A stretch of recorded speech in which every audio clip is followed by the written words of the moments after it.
নমস্কার সকলকে, good morning. With সুমনার নতুন একটা ব্লগে আমি সুমনা সকলকে জানাই অনেক অনেক স্বাগত। আশা করছি তোমরা সকলে খুব ভালো আছো। আমরাও বেশ আছি, গরমে যেরকম থাকা যায় আর কি। তো বন্ধুরা, সকালবেলা ঘুম থেকে উঠে বাসি কাজ আমার সারা হয়ে গেছে কিছুটা আর কি। ঘর ঝাড় দেওয়া, ঘর মোছা, যেগুলো বেসিক কাজ আর কি স্নানের আগে করতে হয়, তো সেগুলো করে স্নান করে এসেছি। এখনও বিস্তর কাজ বাকি আছে, সেইগুলোই তোমাদের সাথে শেয়ার করব। তো চলো বন্ধুরা, স্নান টান করে একটু সিঁদুর টিঁদুর পরে চুল টুলগুলো একটুখানি গুছিয়ে নিলাম, মানে নিজেকে একটু প্রেজেন্টেবল করে নিলাম। আর এখন গরমে না আমি একটু মাথা ভিজিয়ে স্নান করি, না হলে ঘাম জমে মাথায় আর খুব ইচিং হয় আর চুলটাও পড়ে। তো তোমাদের যাদের চুল পড়ে তারা কিন্তু মাথা ভিজিয়ে স্নান করো, আর অবশ্যই চুলটা যেন ভালো করে শুকায়, কারণ ওইভাবে রেখে দিলে চুলটা পড়বেই।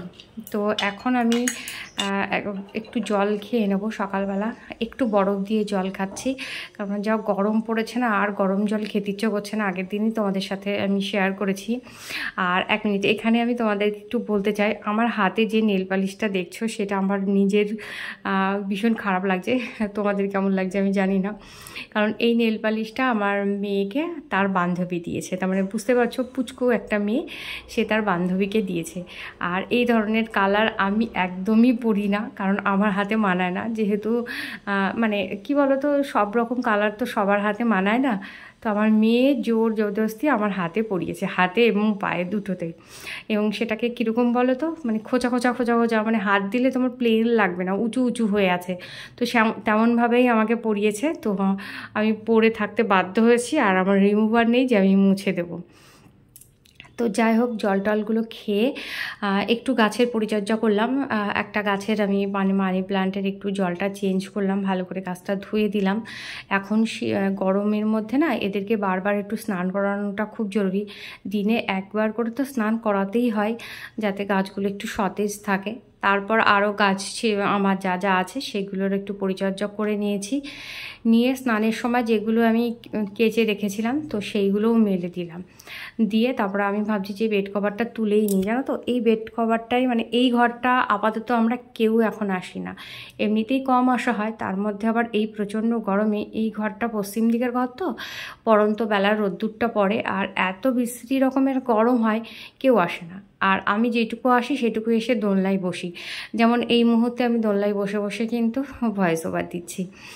তো আর এই বেড কভারটা এতটা ভারী না, কাচা খুব কষ্টকর। তো আমি ভাবছি একটু ভিজিয়ে রেখে দিই, পরে যখন, এখন তো গরমকাল, বেশ কয়েকবার স্নান করা হয়, তো যখন আমি আবার স্নান করব বা গা ধোবো তখন একেবারে কেচে দেবো। তো একটু ভেজানো থাক, কেননা বেশ কয়েকদিন ধরে পাতা আছে, পুরো ধুলোময় হয়ে গেছে জায়গাটা।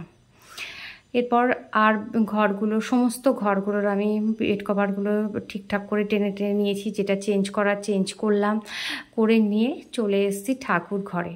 তো ঠাকুর ঘরটা আজকে একটু ভালো করে পরিষ্কার করব। ওই যে হয় না, মানে পুরো বাড়ি তো একদিনে পরিষ্কার করা যায় না, কিছু কিছু একটু পাট করে করতে হয়। তো ঠাকুর ঘরের মেঝেটা আমি ভাবছি ভালো করে একটু পরিষ্কার করব, কেননা কি বলতো, যেহেতু খুব ছোট্ট জায়গা, আর এখানে আমি এখনও কোনো রকম কোনো শেলফ বা কিচ্ছু লাগাইনি, এমনি আর কি বালতিতে করে বা একটু ঝুড়ির মধ্যে করে ঠাকুরের জিনিসপত্রগুলো আমি স্টোর করে রেখেছি, এখনও সেভাবে করা হয়নি। তো এইগুলো সরিয়ে সরিয়ে রোজ সেভাবে মোছা হয়, কিন্তু সেইভাবে হয় না আর কি। আর ঠাকুর ঘর মানেই কিন্তু একটু তেল ঘিয়ের ব্যাপার থাকে, তো তেলচিটে হয়ে আমার মনে হচ্ছে টাইলসটা কীরকম কালচে কালচে হয়ে গেছে। তো ভাবলাম পুরোনো একটা স্কচ ব্রাইট দিয়ে আর একটু সার্ফ দিয়ে আমি এইভাবে ঘষে ঘষে পুরো মেঝেটা পরিষ্কার করেছি। আর মাঝে একদিন না আমি অফ ক্যামেরায়, মানে সেদিন আমি আর ভিডিও করিনি, ডাইনিংটাও আমি এইভাবে পরিষ্কার করেছি। সেদিন আমি আবার অন্য কিছু দিয়ে করেছি, সেটা আমি আর একদিন তোমাদের সাথে শেয়ার করব। কারণ আমার মেয়ে ডাইনিংয়ে খেলা করে, তো ডাইনিংটা ভীষণ নোংরা করে টাইলসটা, তারপরে আবার দুধ সাদা টাইলস, ভীষণ নোংরা হয়ে যায়। তো আমি পরিষ্কার করেছি, আর এত সুন্দর লাগছিল না ডাইনিংটা, মানে পরিষ্কার করার পর এখনও সেইভাবে পরিষ্কার আছে। তো তোমাদের সাথে শেয়ার করব যে আমি কিভাবে টাইলসগুলো ভালো করে পরিষ্কার করি, মানে ডিপ ক্লিন করি, সেটা এটা আমি কোনো একটা সময় পরিষ্কার করে তোমাদেরকে দেখাবো, কারণ আমি ফার্স্ট টাইম ওইভাবে পরিষ্কার করছিলাম। তো ফার্স্ট টাইম যেহেতু করছিলাম সেই জন্য তোমাদের আর দেখায়নি কীরকম রেজাল্ট হয় আর না হয়, কিন্তু খুব ভালো একটা রেজাল্ট হয়েছে আমার। তো সেটাই তোমাদের সাথে আমি পরে শেয়ার করব। তো সকালবেলার যেসব চায়ের বাসন টাসনগুলো ছিল সেইগুলো ধুয়ে একেবারে রান্নাঘরে কিন্তু এলাম আমি। তো রান্নাঘরে আজকে মানে আমি কি রান্না করবো বুঝতে পারছিলাম না, কিন্তু মেয়ে আমার মাংস খাবে করছে। তো আমি ভাবলাম যে একটু পটল পোলাও করি আলু টালু দিয়ে। ওর বাবা কখন মাংস আনবে, মেয়ে ফোন করে বলেছে, আদৌ আনবে কি না, ও কতটা সময় আছে আমি জানি না, ওর সাথে আমার কথা হয়নি। তো ভাবলাম ডিম কষা আর পোলাও করি। তো সেই মতোই আমি সব কিছু আর কি গুছিয়ে দিয়েছি। তো আজকে একটু সবজি দিয়ে পোলাও করব, মানে বাসন্তী পোলাও, ওই আর কি বাসন্তী পোলাও ঠিক না, ওই কাছাকাছি আর কি, ওই একই রকম নিজের মাথা থেকে বার করে আর কি সবজি টবজি দিয়ে একটা পোলাও মতো করেছি। তো আর এক পাশে দেখো আমি ডিমটাও সেদ্ধ করতে দিয়েছি, দিয়ে আর চালটা আমি অনেকক্ষণ আগে ভিজিয়ে রেখেছিলাম।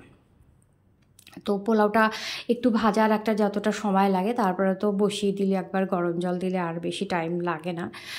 আর রান্না করতে করতে আমার বেশ খানিকটা রান্নায় এগিয়েও গেছে। তারপর আমার হাজব্যান্ড নিয়ে এসছে মাংস, আর এখানে নিয়ে এসছে তোমার কলা। তো কলাটা একটু বাস্কেটে আমি সাজিয়ে রাখলাম।